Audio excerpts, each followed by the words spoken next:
Naging madali lamang nga po para sa Denver Nuggets na matalo ang Orlando Magic 113-110 sa pangunguna ni Nikola Jokic na nagtala ng triple-double, 20 points, 14 rebounds, 10 assists, Christian Braun 20 points, 11 rebounds at si Jamal Murray na merong 19 points. At sa pagkapanalo, umangat na sa 26-16 ang kanilang record bilang number 4 sa West. Naipanalo rin naman nga po nila ang 7 sa huling 10 laro, pero hindi rin naman yan magagawa kung hindi dahil sa consistent na MVP performance ni Nikola Jokic sa pag-average niya ng triple-double na umabot ng 30 points a game, 13 rebounds, 10 assists sa kanyang 56% shooting. Sobrang easy para kay Jokic na mag-flip ng triple-double bawat laro. Ang problema, masyado nga pong nakaasa o nakadepende sa kanyang mga kakampi, kaya kapag hindi nga ito naglalaro o kapag nag-struggle siya sa loob, ito ang nagiging kahinaan mismo ng team na siyang nagiging resulta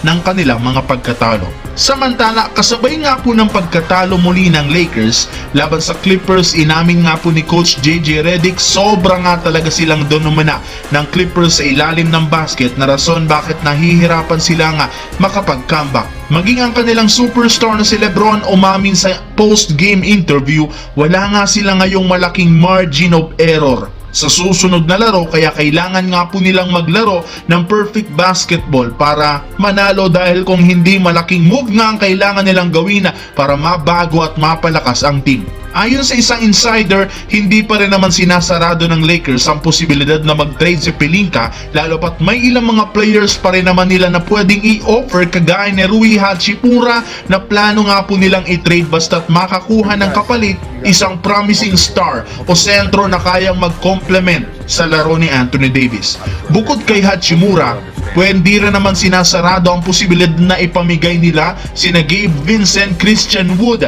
at maging si syempre Christie para lamang mapa-improve ang lineup bago sumabak sa postseason.